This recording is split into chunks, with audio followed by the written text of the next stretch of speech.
So I always like the like mid conversation Start. Yeah. Like we're talking about something else, or we're like just talking about influence or whatever. Yeah. One of the things that other podcasts do that are not exclusively in the business space is they endear you to the hosts. Gotcha. You know what I mean? Like I feel like I know something about some of the hosts. Fair enough. Even Stephen Bartlett. Like I feel like he discloses things. But a lot of times it's like how he interacts with business. You get to know something about some of the podcasters we like because they kind of like bullshit. You cussing on the cast? And we have a segment called the BS scale. It's true. Yeah. So anyway, so I think The bologna scale. bologna slices. That's what BS is for. I would never eat bologna. Same, dude. It's such a crap meat. You know what I mean? Like same with hot dogs where you're just like, what are people... When somebody's like, I'm going to go get a hot dog. I'm like, ugh. Do you like hot dogs? I'm from Chicago, man. Yeah, you do like hot That's dogs. not fair to me. Hey, what's up? Welcome to Vox Coin. I am Jake, the wizard. I got Dave Valentine, as always. What's up? What's happening? Dude, Here it's we a good are. day. It's a great day. We want to talk about influencers today. Yeah. How to use them, abuse them, and when you shouldn't use them at all. I think that's fair. You know, one of the things that I've been seeing a lot of business owners talk about is they think, not everyone, influencer marketing is actually on its way out the door. Who have you been talking to about that? Because like everybody that I hear is like UGC. Like that's like the thing. Micro influencers are in, macro influencers are kind of on their way out. Like, Well, I think there's something to be said about that with what you just said with the macro versus micro. Okay. There's a huge transition. And many business owners are under the impression that if I'm not getting an influencer with at least 200,000 followers, it's not worth my time. why do you think that is? Do you think that we just like are? I feel like there's a certain level of we're addicted to bigger numbers. Like it's just like make it bigger, make it more ridiculous. And you and I have had a lot of experience where the bigger that something gets, it doesn't necessarily mean that it's better. Like I've been a guest on podcasts that are in the top 1%. They're getting 50 to 100,000 downloads an episode, 0 leads as a guest. Yep. And then I've been on podcasts that quite literally have a few hundred, and I got 57 leads in a 12-month time period just because it was the right audience. Absolutely.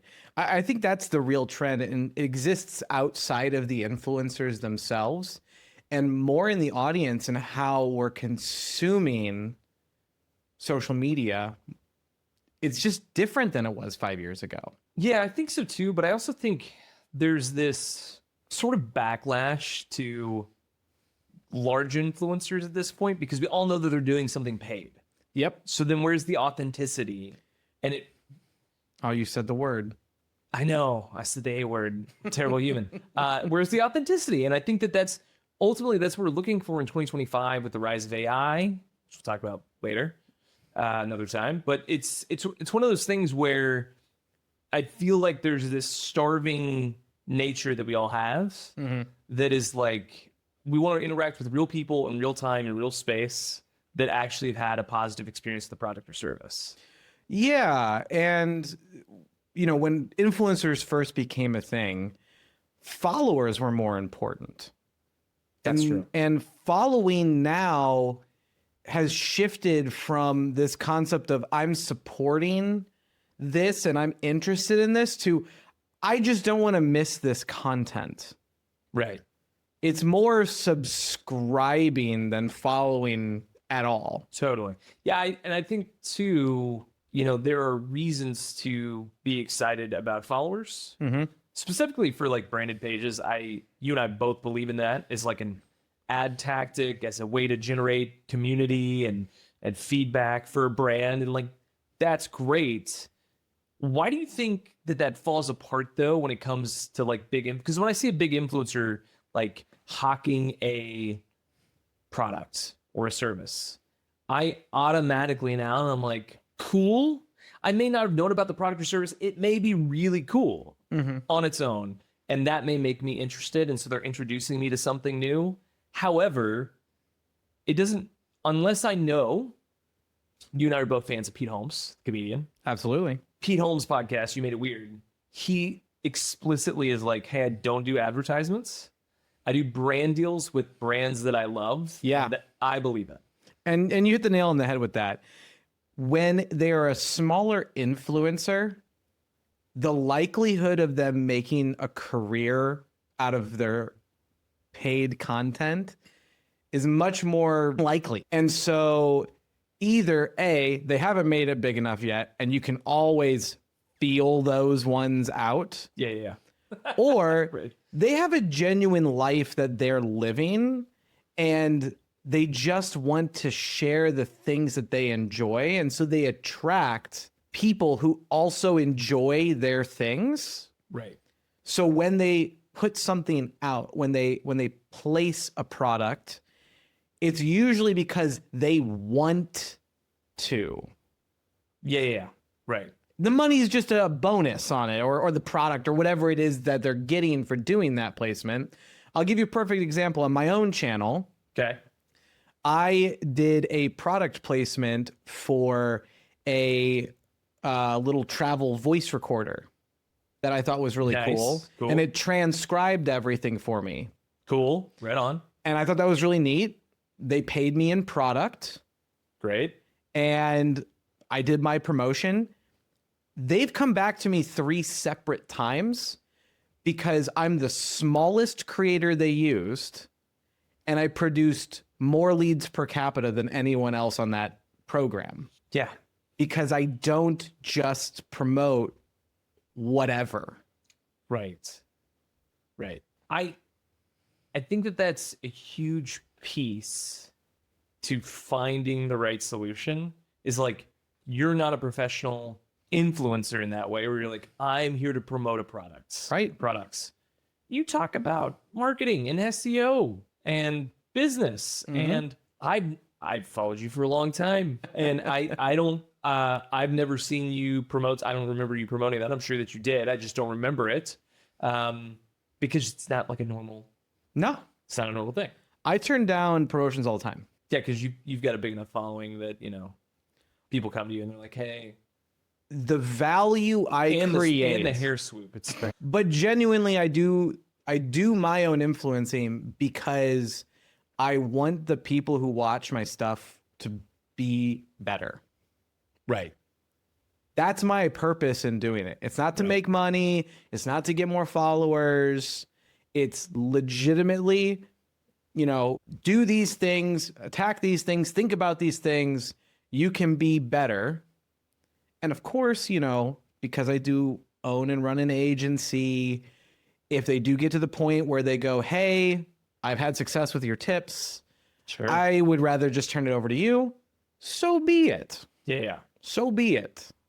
So I agree, and I think that there's that level of is it possible in 2025 and beyond for a macro influencer to drive a product forward? And if so, in your mind, I have my own thoughts, but in your mind, what would that look like? I'm forgetting the influencer's name, but there was a TV campaign that ran during the Super Bowl where they brought in an influencer. Do you remember who that was? I don't. It's like Jimmy something, or anyways, when it was like a surprise that the influencer was there, I think that worked. That's cool. When it comes to macro influencers, the best products they can promote are the ones they create. Yeah. I mean, just look at, The Rock with his tequila. I mean, obviously that's a big example, but how many mid to high tier influencers, famous people, whatever you want to call them, have created their own products and then leveraged their personality, their brand, and their name on the product to move that product. That's where it goes when you get to that level. Right. And I think so. In your mind, because I think that there's this thing where we have brand sponsorships. Mm-hmm.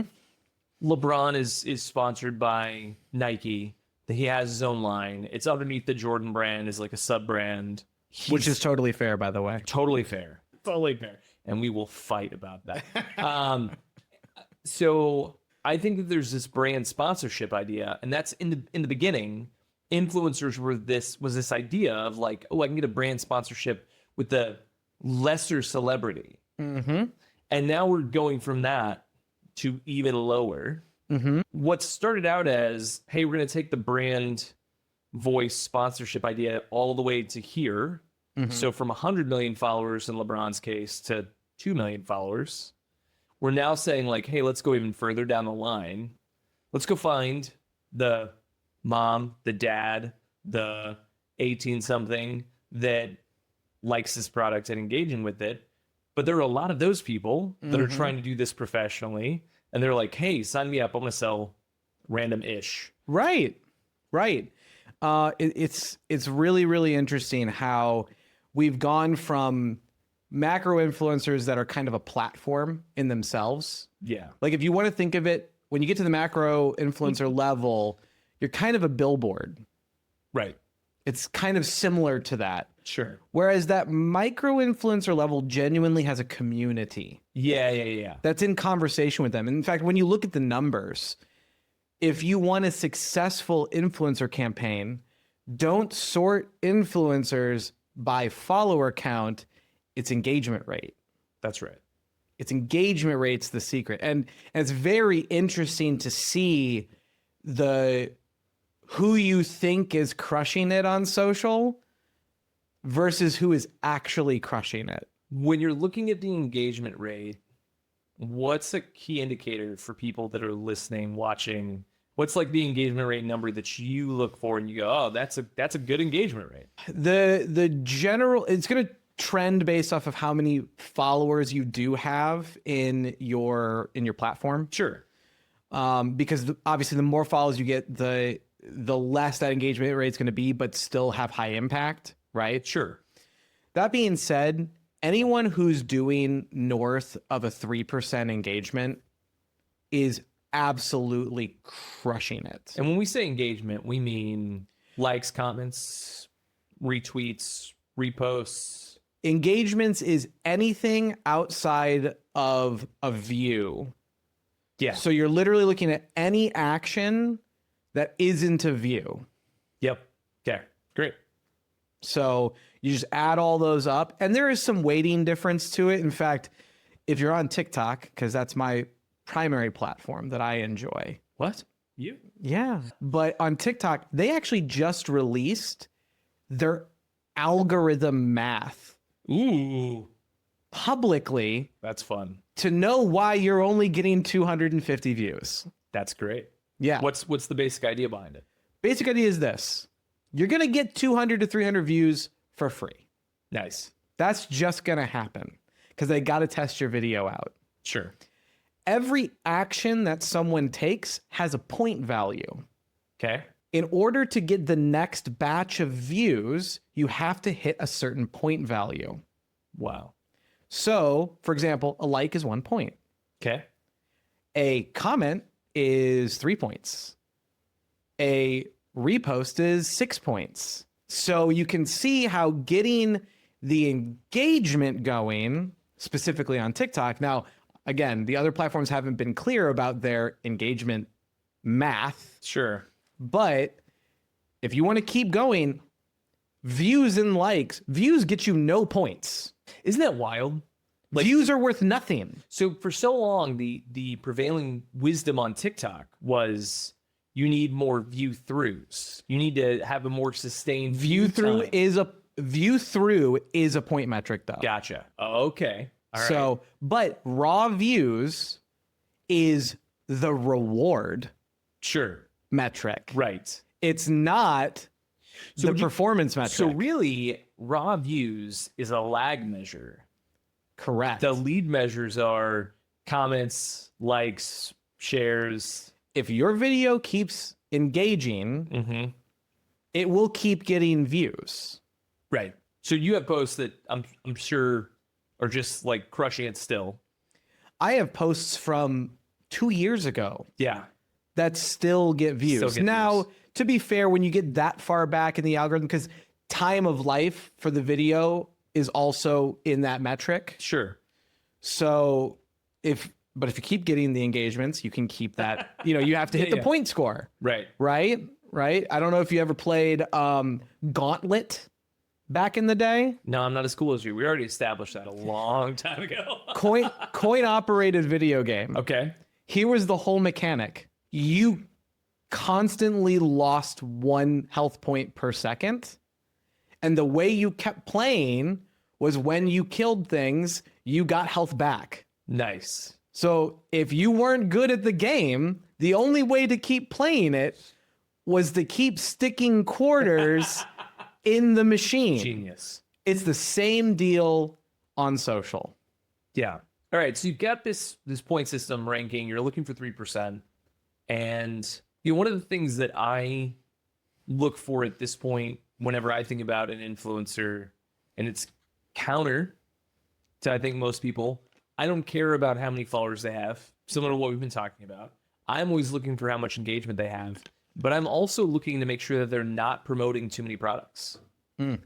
Like, I don't want to scroll through their previous 10, 20 posts and find more than one product that they're promoting. Yeah. And ideally, I'd like to see less than that, right? Like, could you have 5 products that you promote on a regular basis? Great. If you have more than like a half dozen, I'm kind of out, because it seems to me like you're just talking stuff, right? Like, I don't know, it feels like you're now a salesperson for these other companies now, instead of being like, again, what you did, I really believe in this product.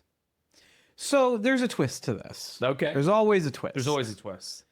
And the twist is that there are people who are influencers whose influential goal is to promote products. Sure. And there's people who follow them because they want to discover products. But again, this is their platform. Right. That is their purpose on the platform, on whatever social they're on. And so those do break that kind of standard. Yep. But purposefully, right? Right. If you're looking at somebody who you genuinely like who they are, like their lifestyle, you're interested in their content, they can occasionally drop you a product recommendation and you're totally cool. So if somebody was like, I want to do that. Yeah. I want to find an influencer. I think I need it. Yeah. Right. I'm selling products. What's the playbook? Like, how do they go about doing this well in your mind? Well, there's a couple different ways to approach it. Where I would start is go to the platforms and do a search, which if you're not using social search yet, start using social search. It's really good. For those of you that don't know, that's just going up to the bar in whatever platform you're in that says search. There's a little tiny Google in every social platform. It's wild. Most people don't know that, like, Meta, Facebook, is one of the global biggest search engines on the planet. Pinterest is the 6th largest. Which is, you don't think about that in the States because we're like, we're using Google. And it's like, right, zoom out, dude. Like, the whole world doesn't just use Google or Bing or whatever. Like, they're using social search. Yeah, I believe the metric that just came out from TikTok, because they're in an effort of transparency and separating themselves from the other social platforms, they've been sharing a ton of their numbers. 60% of users use search on TikTok. I'm actually surprised it's not bigger. I use search all the time on TikTok. Do you? I do, but I just use it to search myself. Yeah, that checks out. That checks out. Yeah, of course. Of course. But yeah, 60% of users use search, and 1 in 3 sessions starts with a search. 1 in 3 sessions starts with a search. Yeah. Ooh, that's fascinating. Yeah. Okay. All right. So, if you didn't know that there's search on social, use search on social because it's super powerful. But I would just start by searching either things that your audience would align with, your own product would be a great starting spot, because there's probably a couple influencers out there that have talked about your product and you have no idea. Sure. Those people are going to be your biggest fans. They're going to absolutely crush it for you. So is that the path? Well, this is where I would start. Is you can do some organic searching, see if there's an alignment in social for your product, your service, whatever it is you do. Right. From there, you can Now- use DMs to directly reach out to these people. Is that obviously, we have people that are excited to engage with our podcasts, that are really large, billion-dollar brands, and then we've got some people that are just getting started.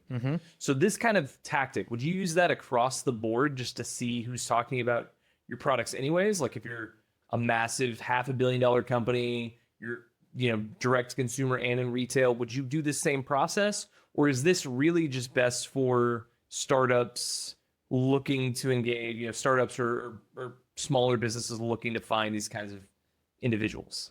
I think this is a good exercise either way. Okay. All right.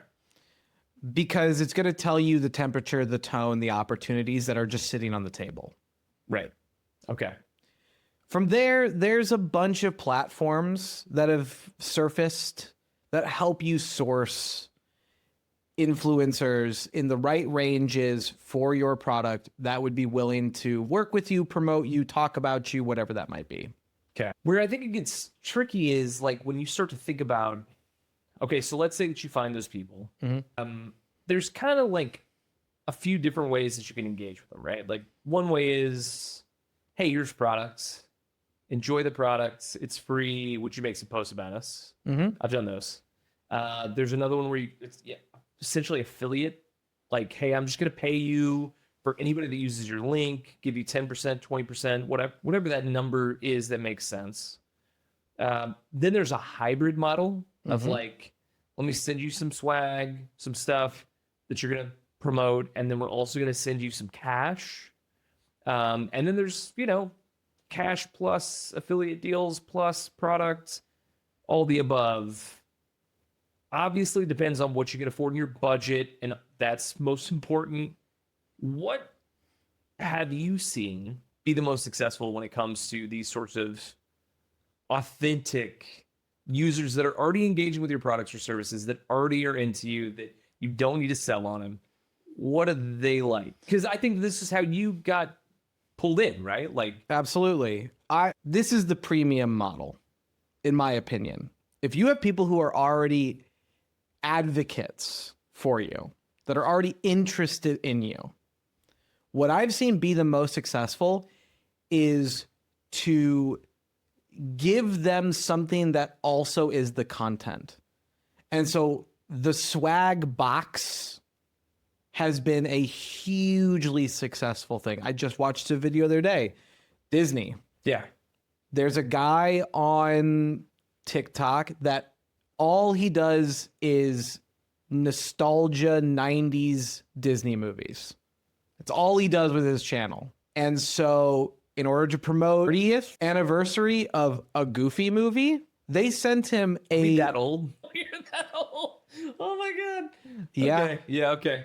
In order to celebrate that, they sent him a trunk-sized swag box, and his whole video is him receiving the box. They sent 2 Disney employees to hand deliver it. It's adorable. That were all suited up in, if you're familiar with the film, Powerline gear. Okay. So, and, he opened, the whole video is him literally just opening this box of nostalgia maxed Disney gear. Sure. Millions of views. And I guarantee every single product in that box, Disney's selling somewhere. You know what I love about that? You and I have been hanging out a lot over the past few weeks, going to shows, doing stuff together, and then we talk every day. But one of the things that you and I have had lots of conversations about, and this is bringing that up for me, is doing the unscalable. Oh, like you can't. Disney is not going to send 2 employees or 2 people dressed in Disney gear that hand deliver these sorts of items to a ton of people. It's just not the thing. However, this little experience, I don't know, maybe they spent $1,000 to do this. They're going to get as many views on that video with those product placements and the hype of those products from the influencer. Yeah. He's going to bring the energy. Right. They're going to do more views on that video than the Super Bowl. Which that's the game to make. There That's it the is. game. Well, when someone starts to think about, okay, they go, hey, I've got 20 grand this year. Let's just throw out a number. I've got 20 grand this year for influencers. I've earmarked it. I think it's going to help our ads. I think it's going to help our product sell. How do they slice up the budget? You know, because it's like eating a Reese's, right? There's no wrong way to do it. And so like part of it is you're like throwing spaghetti at the wall. You're like, let's see what works. And then there's a time where you take a big swing, which a move like this for a small budget, 20 grand in the grand scheme of things is a small budget. I know that that's a lot for a lot of people. It's a car. I get it. In the grand scheme of things, small budget. Would you take a big swing with 25% of your budget? Would you take a big swing with 50%? I mean, obviously it matters, the tactic, the product, the influencer, but like there's got to be like a time and place to take the home run swing. Yeah, I think that's a great concept to work around. I would say this, it depends on how firmly in your audience's zeitgeist you already are. Sure. Yeah.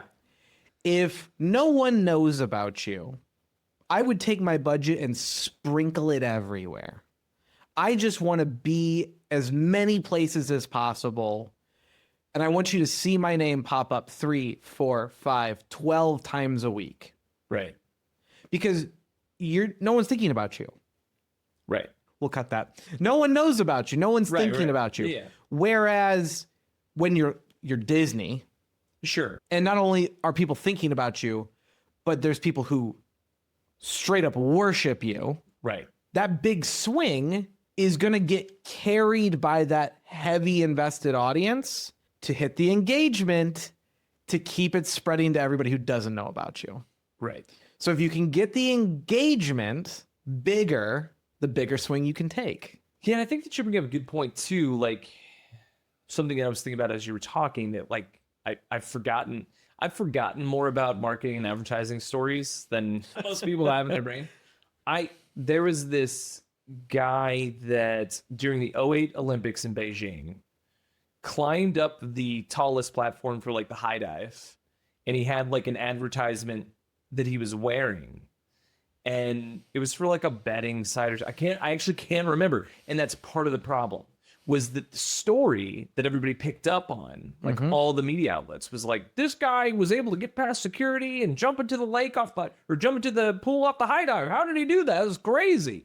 And they totally missed the brand placement. Yep. So the brand got zero love, or very, very minimal, if any, because it was not that point. And so sometimes you can pull a stunt. And that's kind of what some of this is, right? Like Disney pulled a stunt with the Goofy movie, 30-year anniversary. By the way, love that they did that. Love that they already had products to purchase. Love that I'm sure that they got an influencer that's relatively you're in my age to try and hit our demographic because we're nostalgic. And they're like, they also have money. And it's a conversation that you and I have on repeat. And I don't think that it can be had enough with other professional marketers.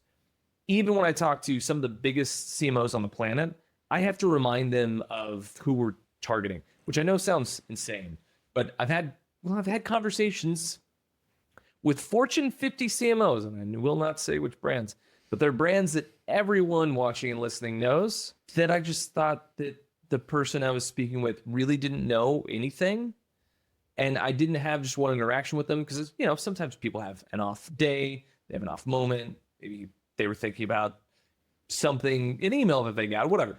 No, I had multiple interactions with this person. I just realized they're not that sharp in the marketing ways that a lot of, like I had a friend that owned a couple coffee shop locations. She was more intelligent than this individual when it came to marketing, because she was scrappy and she was like really fervent about making sure that her brand was always front and center. So one of the things that she did, for instance, was they had like the coffee tables and her husband made them and then they seared in their logo. So every time that somebody took latte art photo, you know what I mean?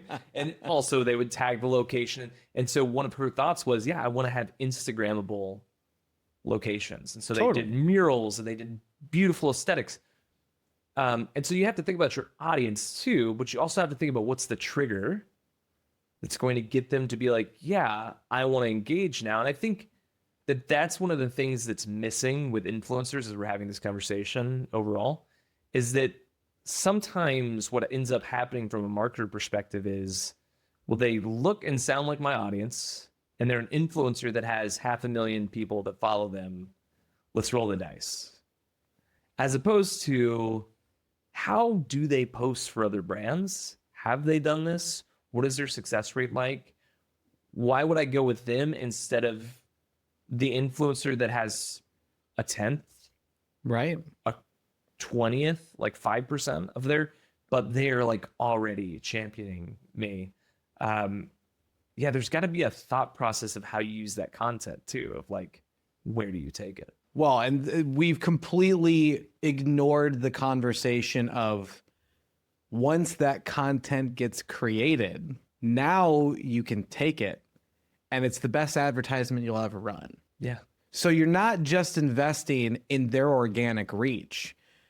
This is your content creation strategy too for advertising. I have seen attempts at this. I've never seen it executed well. Have you ever seen a brand just take like influencer or customer video reviews, mash them together and put it out as like a linear TV ad? I haven't seen that done well. I've seen it attempted by some brands, but it was so curated that it felt fake. Well, that's the problem, is that if you hire an influencer and they have an audience and they have a style, they're going to do their best attempt at an organically explosive video. Name your sex tape. Sorry, get down myself. And so and this happens so much. You know this, I know this. It's something that, it's an agency joke, right? It's like when we make something and the client changes it. Yeah, sure. That's what's happening. Yeah. Is you go, this isn't an ad. Right. And so you think that the play is to make it an ad. Right. It's not. You can run organic content as an ad with no changes, and it will get more power out of it than if you try and squirrel around with it and add in some kind of visit blah, blah, blah.com for, to buy your set. Like, no one wants that. One of the best organic videos I ever saw was secretly an ad for Totino's pizza rolls. Yeah. And here's what made it so brilliant.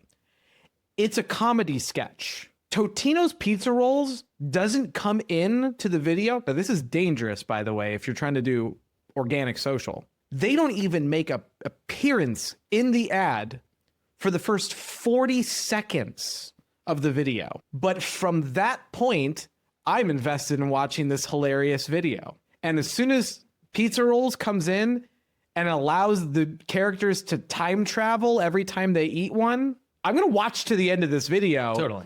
And I'm hooked for the ad. Totally. Brilliant. But they're nowhere in the first 40 seconds. It's great. Which is a very long period of time on social. Yeah. But the creators knew it wasn't about the product placement that's going to make the value of the engagement. They had to make something that worked engagingly first and then bring in the product placement later. And now I'm already invested, so I'm not going to swipe this video. I'm here for 40 seconds. Yep. And the fact that Totino's pizza rolls let them time travel so they could fix their mistakes is just hilarious and ludicrous. And that's my kind of comedy. I'll watch Spaceballs any day of the week. It's fun. But yeah, so if they tried to change that and cut the first 40 seconds of the video, their engagement's gone. Sure. So sometimes marketers, you don't know best. And that goes for me too. I think that what you highlight there though is is the point to put your product front and center and get them to buy right now? Or is it to tell a story that ultimately leads to identifying with the story and the product coming in as a funny or lighthearted or even sometimes very sincere solution to a problem that's presented by that story? I think that what we're really wanting to do all the time, and this goes back to the authenticity piece of the micro-influencers, we're so lonely. We're looking to connect. Oh, without a doubt. And we want to feel seen. I mean, I remember I gave a book recommendation to my mom, and she listened to it on Audible, and she goes, I never knew that someone thought like me until I listened to this book. And I was like, wow. And so she felt really seen, understood, valued, appreciated, just because somebody thought like her in that situation. And I feel like that's consistently missing. We get this attempt, especially with linear commercials that are fun. Super Bowl commercials are fun. I love them. I enjoy them.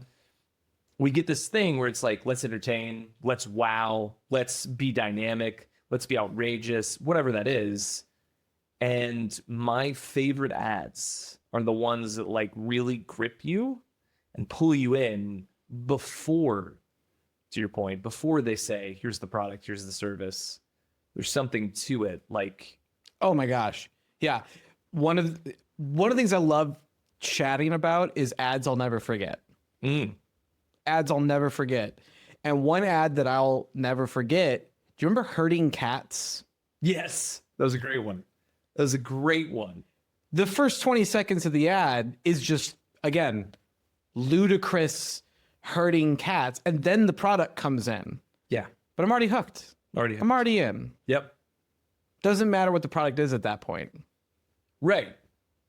And so it's fun if you can do it and then they still remember the products. Right. And that's the key. That's the art form. That's the challenge. You know who did influencer marketing, in my opinion? Now, I'm sure there's other great examples of this, but in the spirit of influencer marketing, okay? Ads forever have had famous people in them. Yep. Okay? Like, if you didn't know, Tommy Lee Jones does a ton of ads in Japan. Does he really? Oh my gosh, yeah. Really? He's huge over there in advertising. Fun. But he's not influencing. Does he say the ads in Japanese? Or does Yeah, he does. Does he really? He speaks Japanese. He does? Yeah. That's fantastic. I want to go look this up now. I want to see Tommy Lee Jones speaking in Japanese in a commercial. We're going to do this later. Like, it's going to be a But thing. that's not influencer marketing. No, it's not. He's advertising. Sure, There's a sure. difference. The first advertisement that really captured the blood of influencer marketing, I feel like, and we had a conversation about this last night, the Lincoln Town Car with Matthew McConaughey. Yep. It wasn't McConaughey pitching Lincoln Town Cars. It was, I want to be McConaughey. I love McConaughey. Yeah. Like, all right. That's my life. It's the cool factor. In fact, why Lincoln Town Car never sold all right bumper stickers for their Lincoln Town Cars, I'll never know. He's got to have the trademark on that, right? I hope he does. Yeah. I hope he does. But that was the first that I can think of, like, true influencer spirited thing. It didn't feel like he was advertising to me. It felt like McConaughey was sharing his passion for the Lincoln Town Car. And I think that that's really the churn of the whole conversation we've been having, is it comes back to the beginning. It's not McConaughey's McConaughey. Everybody knows who he is. So it's not like he's not a micro influencer. No. But the passion was there. But the passion was there. The authenticity was there of like, I love this. Yeah. And whether McConaughey loves Lincoln Town Cars or not, I don't know. Do you? I mean, he is an actor, so he could act passionate. I mean, he's one of my favorites. I mean, you and I love True Detective season 1. Best. Potentially the best single season of anything ever. The writing, the cinematography, the like the way that they played out the entire narrative, the storyline with the flashbacks, freaking genius. But McConaughey and Woody Harrelson in that together, playing their characters, some of the best acting I've ever seen. Anyways, the point is, he's not a small influencer, but we believe that he's being authentic. And that, to me, is the thing that really hits home a great influencer campaign versus one that's not. I can tell. We can all tell. We can smell it when you're just trying to hawk something versus, and this is what you did. It's different. Hey, this really helps me. This product, I really believe in this product. Here's why I really believe in it. Here's why I really love it. And it goes back to your whole charge of like, go onto social media, go into the search bar, find people that are already digging your stuff, reach out to them, have an interaction, like, and then try and get them to move into a paid engagement with you. They're already a fan. Yep. Make them a raving fan. Make them someone that can't stop talking about you publicly, privately, and everywhere else. Yeah, absolutely. Like, I'll give an example. Let's say that I'm doing the marketing for like Topgolf. Okay. Go and find all these golf influencers who are out there, the guys who are like purposefully winding up and driving over the net. I see one of those videos a day. Yeah. A day. Yeah. And I don't even follow golf content. It just shows up in my feed because it's got 5 million views because this guy just rips it. Yeah. You know, that's your advertiser. That's your McConaughey. Yeah, they don't seem to like that so much at Topgolf. I agree. I think that so often there's this balance that brands are trying to strike between, are they using objectively from Topgolf's perspective, those individuals are not using their product / service in the way that they would prefer, because there's a decent bit of technology in every golf ball. I get it. So my question though is, do you just lean into that and be like, so what? They're not using it exactly like I intended. Look how many views they have. Look how much engagement they have. Look how much people know. That's clearly Topgolf. I'll say this. The era of the serious brand outside of high luxury. Sure. The era of serious brand is over. Yeah. If you have a serious brand, you're functionally unapproachable unless your product is just everything I need. Even people that are buying luxurious products at this point, they want humor. Absolutely. Like, we got so serious as a society globally, in particular in the West, and there's kind of like this pendulum swing to another direction that I think even a luxurious brand can be thoughtful about how they're humorous. And they can do it well. There's obviously a way that you can do it that doesn't benefit you, but Yeah. Stupid. My brain goes in places. If I was Rolex. I thought the same brand. Really? Yeah. If I was Rolex, I would do an ad where it was like, guy flips out and he's got like a legit Rolex. Yeah. And then he's like, hey, just checking, you got the time? And the other guy flips out and he's got like a clearly knockoff Rolex. But he's all dressed in like the same suit, looking sharp as hell. Yeah. And he's like, oh yeah, it's this. And the ad just goes, okay. And then they're like in an elevator or something. It just pans out and it says, if you know, you know. Right. It's Like, funny. it's funny. It still plays to their luxury. Yep. That's it, you know? Yep. Yeah. And I think if there's something that a lot of brands miss in not playing in the humorous space when they could be, I mean, People want relationships. And this is, we're going way left of field. We're out of influencers now, although kind of. I'm excited to see the return of the era of mascots. oh, to brands. Because mascots, not Rascots. brand mascots, mascots can have a relationship with you. Totally. Or your brand can have a relationship with you too, but it's so much easier to interface conceptually with a mascot. Yeah. Duolingo has gone off the rails with the accessibility of their mascot. And it is a ridiculous mascot. It's insane.